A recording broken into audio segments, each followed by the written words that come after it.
Dikatakan bahwasanya Syekh Muhammad Makarim. Syekh Muhammad Makarim ini murid daripada Al-Habib Ali bin Muhammad Al-Habsyi Sahibul Maulid. Syekh Muhammad Makarim itu kalau mau keluar dari rumahnya, di atas pintunya itu ada tulisan besar, bigora, tulisan besar. Isinya bigora cuma niatnya saja. Saya keluar dari rumah untuk belajar. Saya niat keluar dari rumah untuk mengajar. Saya niat keluar dari rumah untuk menambah ilmu agama. Saya niat keluar dari rumah untuk menyenangkan orang Islam. Saya niat keluar dari rumah untuk mencari nafkah keluarga. Saya niat keluar dari rumah untuk bersedekah. Saya niat banyak, dikatakan niatnya sampai 70 niat. Ya. Saking beliau perhatiannya. Suatu hari Syekh Muhammad Makarim keluar dari rumah, lupa niat beliau. Sudah dikatakan perjalanan sudah 40 atau 50 kilo. Beliau lupa, ya Allah, saya lupa belum niat tadi.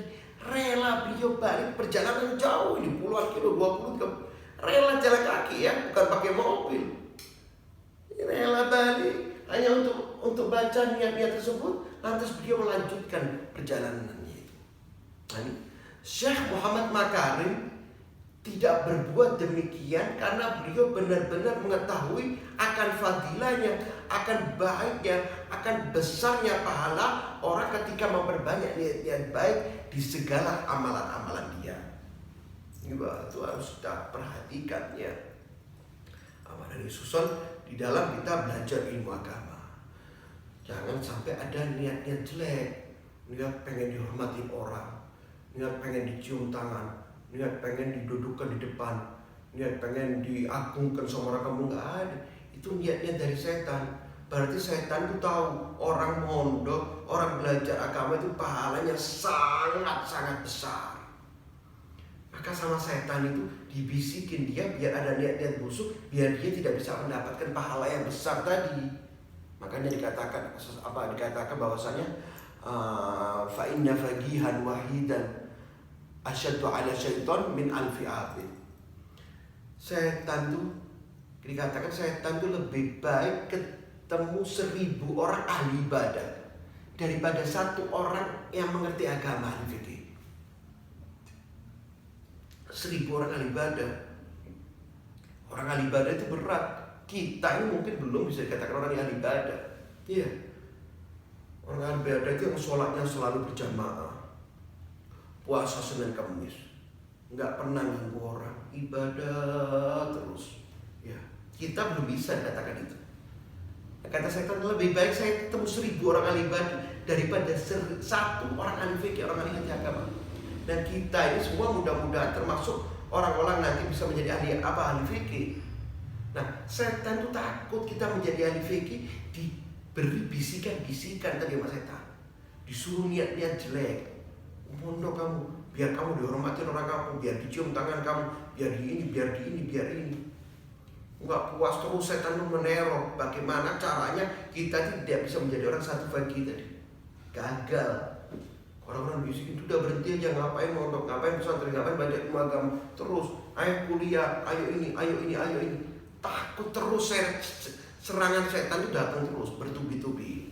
Makanya jangan sampai ada niat-niat jelek ketika kita belajar. Niat belajar untuk apa? Untuk mendapatkan ridhonya Allah. Niat belajar untuk apa? Untuk menghilangkan yang dianjurkan sama ulama-ulama kita. Niat belajar untuk menghilangkan kebodohan di diri kita. Niat belajar untuk menghilangkan kebodohan orang-orang yang ada di sekeliling kita. Untuk niat belajar untuk menghilangkan kebodohan orang-orang Islam. Bisa belajar dari mereka nanti, bisa mengurangi kadar kebodohan orang-orang Islam. Mereka yang nggak ngerti agama bisa ngerti agama.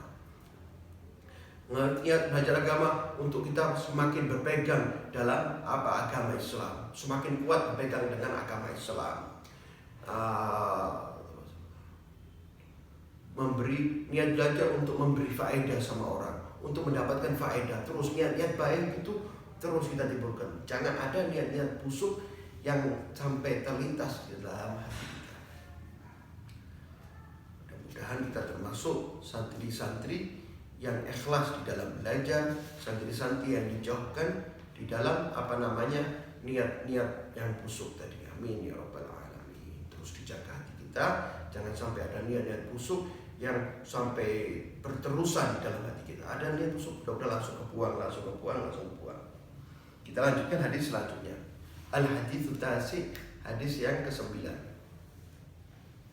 An Abdullah bin Amr, dari sahabat Abdullah bin Amr bin As, ya, Abdullah bin Amr bin As radhiyallahu anhuma. Mudah-mudahan Allah meridhoinya. Ini Abdillahnya meridhoi keduanya, berarti keduanya itu sahabat. Sayyidina Abdillahnya sahabat, Sayyidina Amr bin Asnya juga sahabat. Ayah dan anak semuanya sahabat. Makanya radhiyallahu anhuma. Kadang-kadang seperti tadi kita baca An Anas bin Malik radhiyallahu anhu, karena Sayyidina Anas saja yang sahabat. Ya. Radhiyallahu anhu, mudah-mudahan Allah meridhoi keduanya. Qala, beliau bersabda. Beliau mengatakan, ya, Sayyidina Abdullah bin Umar itu beliau mengatakan, sami'tu, aku mendengar Rasulullah sallallahu alaihi wasallam, Rasulullah bersabda,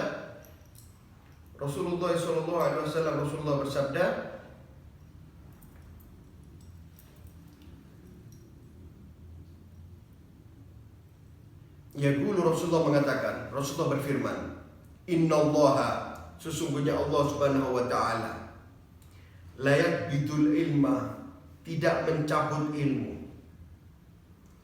Sesungguhnya Allah subhanahu wa ta'ala la yakbidul ilma, tidak mencabut ilmu, intizaan, dengan cabutan, dengan ambilan, dengan mengambil, yantazi'u minal ibad, dengan apa, mencabut nyawanya, menyambut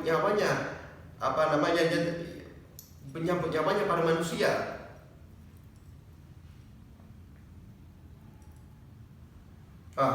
Ya, ini layak gitu lima, tidak mencabut ilmu, intizan yang tazi'u minal ibad, bukan dicabut ilmunya dari manusia. Ya, innallaha layak gitu lima, Allah subhanahu wa ta'ala tidak mencabut ilmu itu, intizan dengan cabutan, dengan ambilan, yang tazi'uhu minal ibad, mengambil ilmu tersebut dari hamba-hambanya, dari para manusia, bukan diambil gitu ilmunya. Ya, yang mana dikatakan bahwasanya salah satu tanda daripada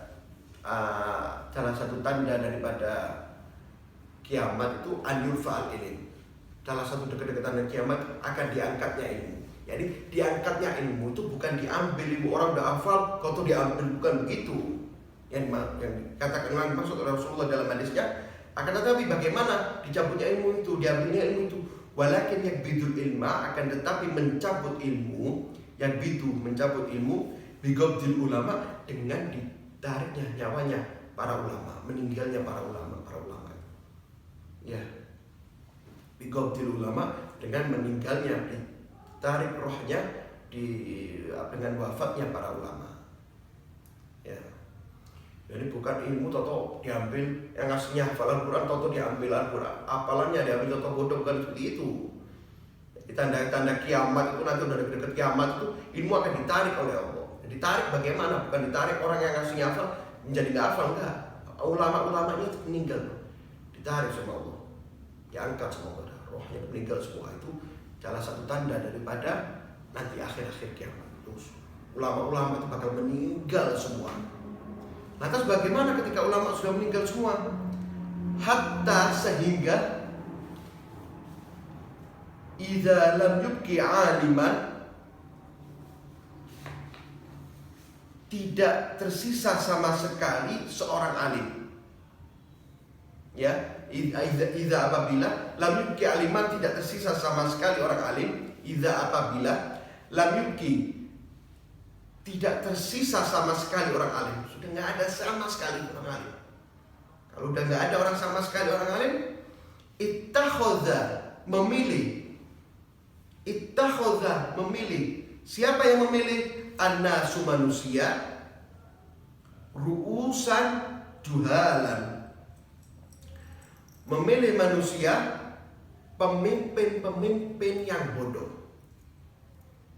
Ittakhadha, memilih, annasu, manusia, ru'usan, pemimpin-pemimpin, idza apabila lam yubqi, tidak tersisa aliman seorang alim. Idza apabila lam yubqi tidak tersisa aliman seorang alim, ittakhadhan nasu memilih manusia ru'usan pemimpin-pemimpin juhalan yang bodoh. Ru'usan pemimpin-pemimpin juhalan yang bodoh.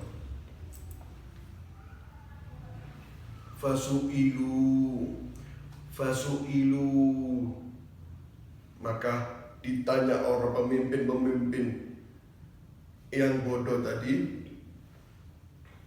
Maka ditanya pemimpin yang bodoh tadi, fa'aftau, dan pemimpin yang bodoh memberikan fatwa, dan pemimpin yang bodoh memberikan fatwa bi ghairi ilmin, tanpa dasar ilmu agama. Bi ghairi ilmin, tanpa dasar ilmu agama. Fadallu wa adallu. Fadallu maka sesat orang tersebut, wa adallu dan menyesatkan.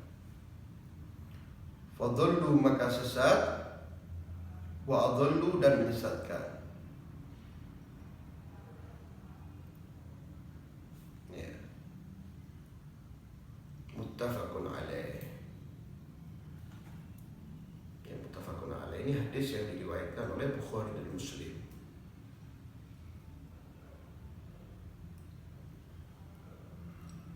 Ya, ini dikatakan di sini bahwasanya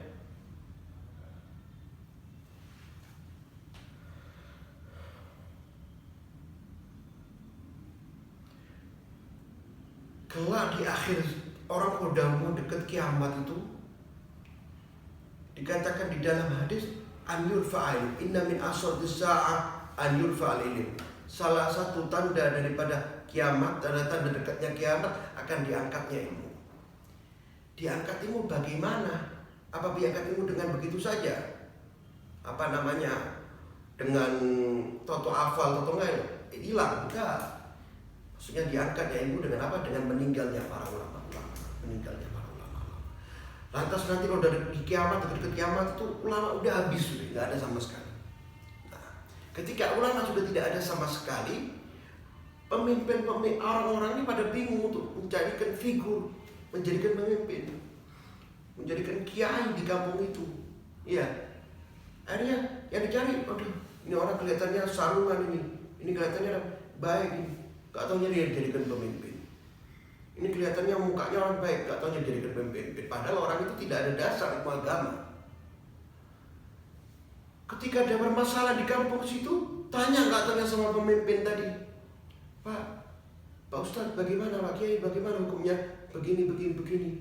Nah, si pemimpin tadi dia sudah gengsi. Namanya dia tidak ada dasar ilmu agama. Ini kalau saya nggak jawab, saya malu.